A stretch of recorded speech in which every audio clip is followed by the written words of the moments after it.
You are listening to That's What I Call Marketing with your host, Connor Byrne.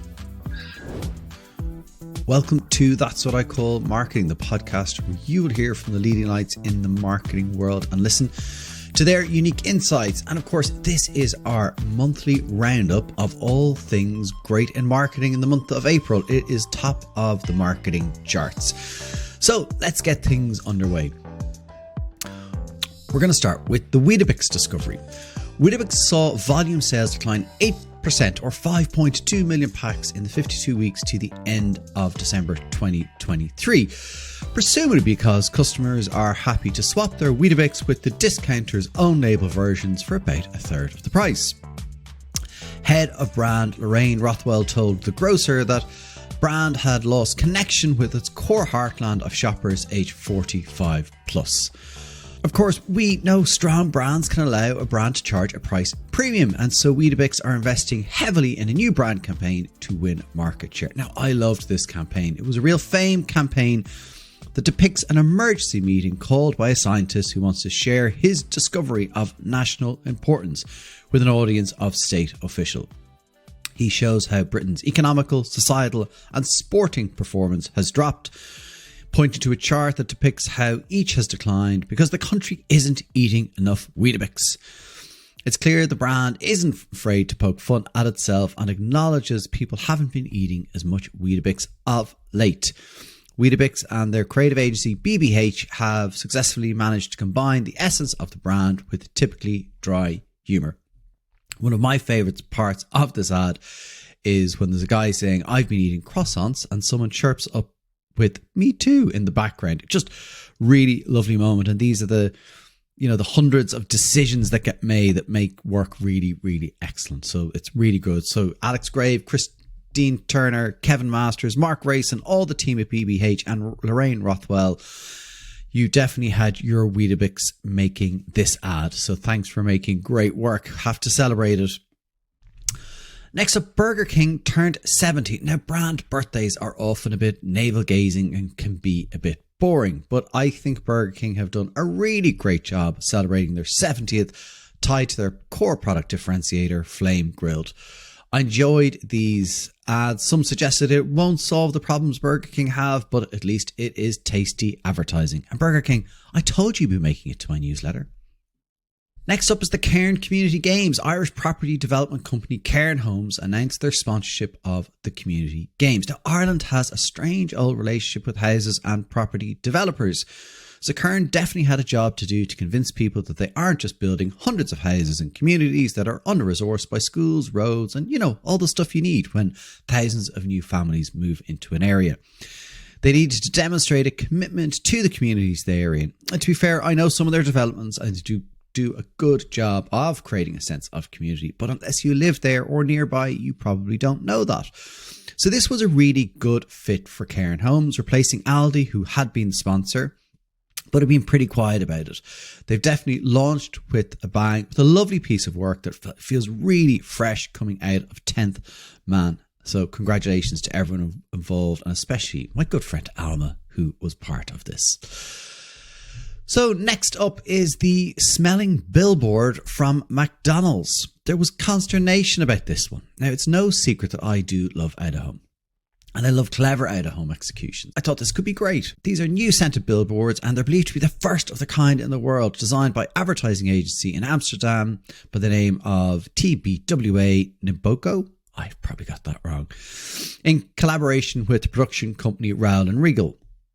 The boards are red or yellow and admit the smell of McDonald's French fries. So no McDonald's branding apart from their distinctive colours, attempting to call hungry passers-by into the restaurants. So CMO of McDonald's Netherlands have said that smell has been proven to be more effective at sparking clear and emotional memories than images.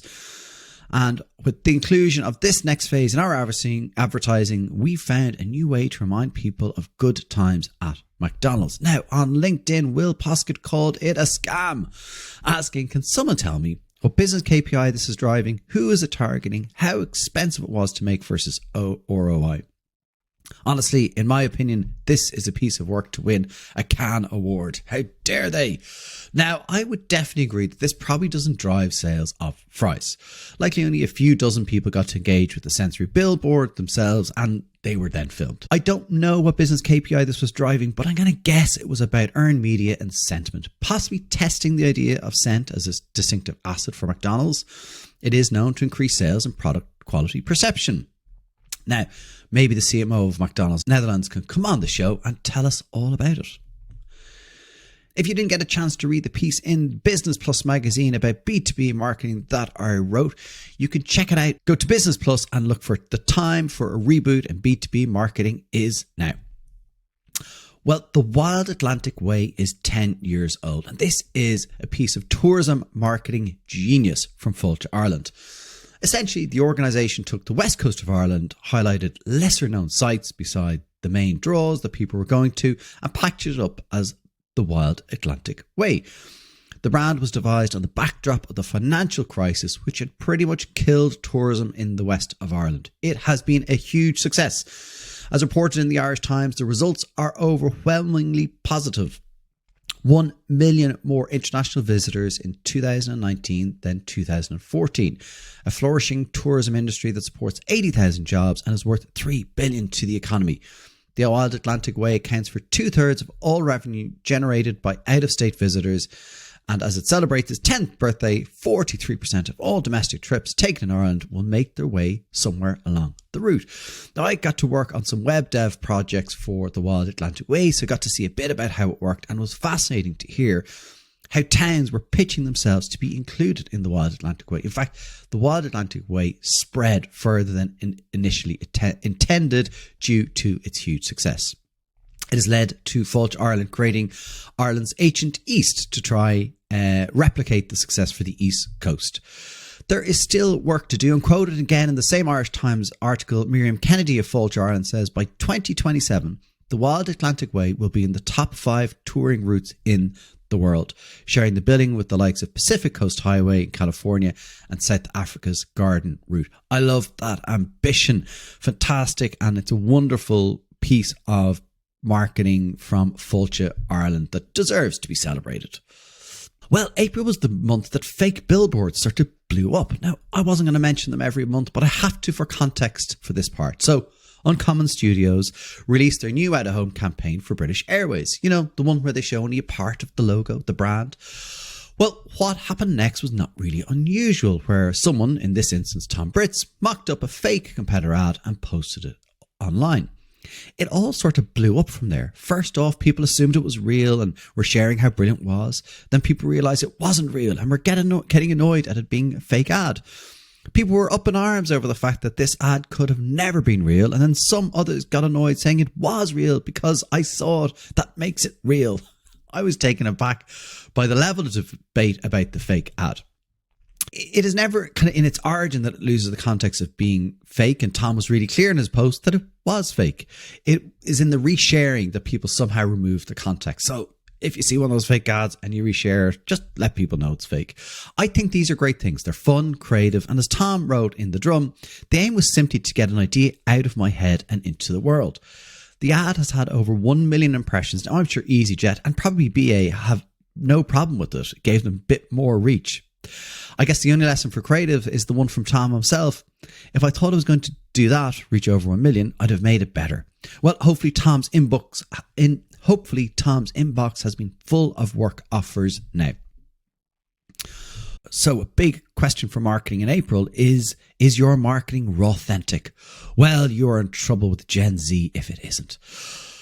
Oh dear. Ryan Wallman posted this during April, and I don't know the actual source, but hopefully it can go away. Apparently, understanding Gen Z is crucial, and you need to be raw authentic. What is raw authentic? It is being genuine. Really genuine. It's not just about being real, it's about being really authentic, and Gen Z are all about it. Oh, and don't tell me they trust their peers more than mainstream media, etc., blah, blah, blah. I was getting those insights about 20 years ago, whatever the next generation was called then. Anyway, I'm looking forward to talking to Peter Hammer about this soon on the podcast.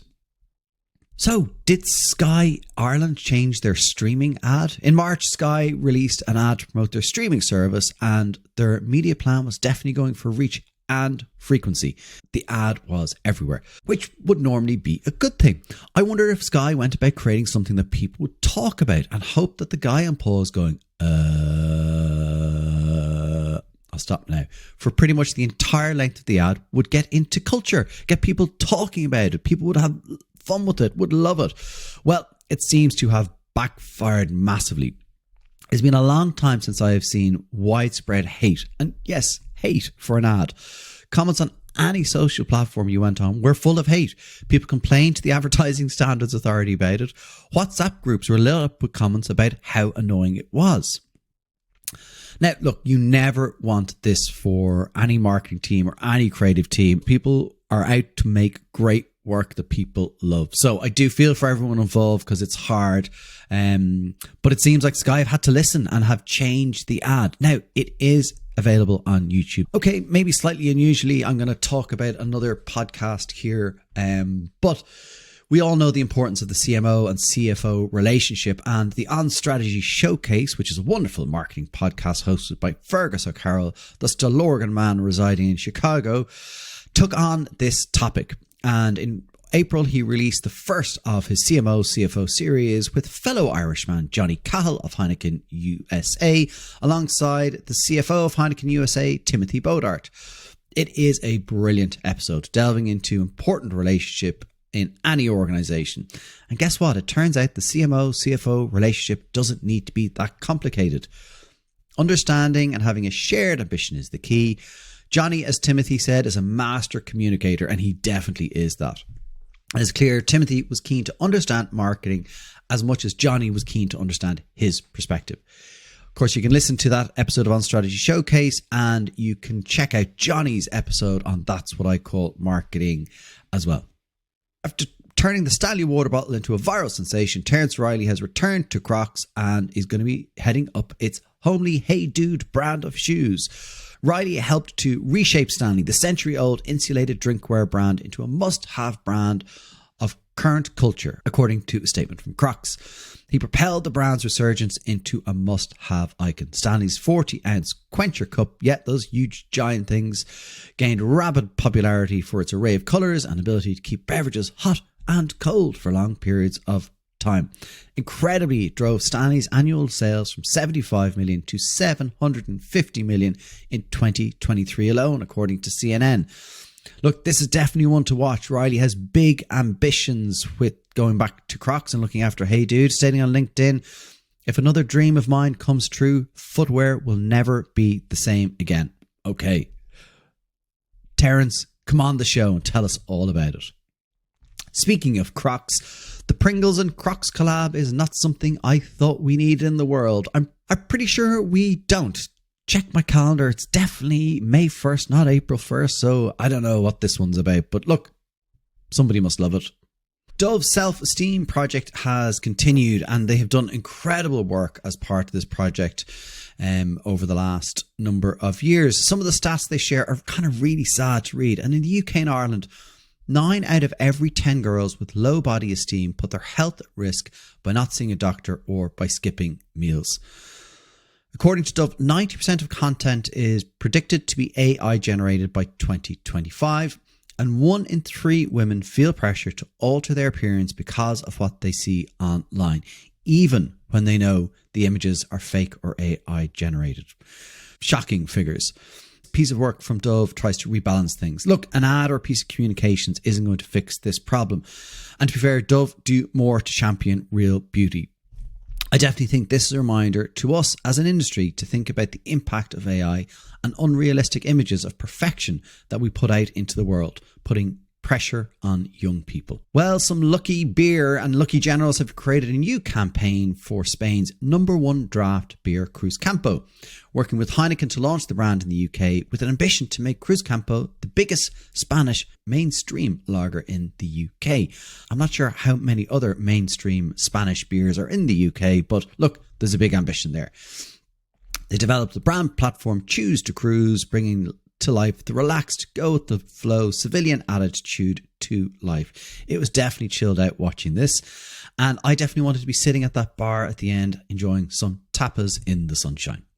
So our good friends at the Indie List are fully embracing the world of AI. They now provide access to a range of vetted Gen AI freelance specialists, including strategists, creators, and app developers. They're also creating tailored workshops for marketing teams across a range of topics with an independent take on the most relevant tools, crafting prompts, maintaining brand integrity, and avoiding risks. They've also created a new AI platform, Indie GPT, which enables clients to perfect their own brief for freelancers. I can't wait for Una AI and Peter GPT next. Wonky Waitrose. Well, like most retailers, Waitrose want to let people know that their prices are falling. So they created an out-of-home special build, a billboard erected in a wonky fashion with a downward arrow and the copy, well, this is good, newer, lower prices on hundreds of your favourites. However, people in Wandsworth, I think it may have just been one person, were worried about the falling billboard and contacted the council in the southwest London borough, who promptly responded, putting up bollards around the dangerous falling billboard. Waitrose were informed and responded in a post tagging the council saying, "Thanks for the swift action, but while our prices are falling rapidly, our billboard certainly isn't." I suspect the billboard itself would not have been picked up by national press if this hadn't happened. Definitely one of those that if you tried to plan, you couldn't have. So nice work by the Waitrose team. Our amazing guest list on That's What I Call Marketing continued in April, and we had some fantastic episodes. We had The Magic of Numbers with Dr. Grace Kite. We had part 1 in our series, Inclusion in Action, with Effie, Ikate, and Leanne, talking about inclusion and diversity in our industry. The Mindless Marker series, a new segment with the Sleeping Barber podcast with V and Mark. Curiosity United with Ellie Norman. Ended the month with the Cairn Young Line Winners Expo along with IAPI. And of course, don't forget that That's What I Call Marketing will be at Cairn this year. So if you'd like to get involved with us, get in touch. And if you're planning to be there, let me know. I would love to find time to connect and chat. And our sponsorship kit for 2024 is available. We have some really exciting partnerships coming up. So if you'd like to talk to us about collaborating together, it would be great to talk. Our next episode, of course, will be out next Tuesday. So thanks for tuning in to Top of the Marketing Charts for April 2024. Until next time, thanks for tuning in. Today's show is supported by the Indie List, the leader in providing you with easy access to hundreds of highly experienced marketers quickly and cost-effectively. Visit theindielist.ie to speak to the Indie List team today. Are you facing the maze of global expansion?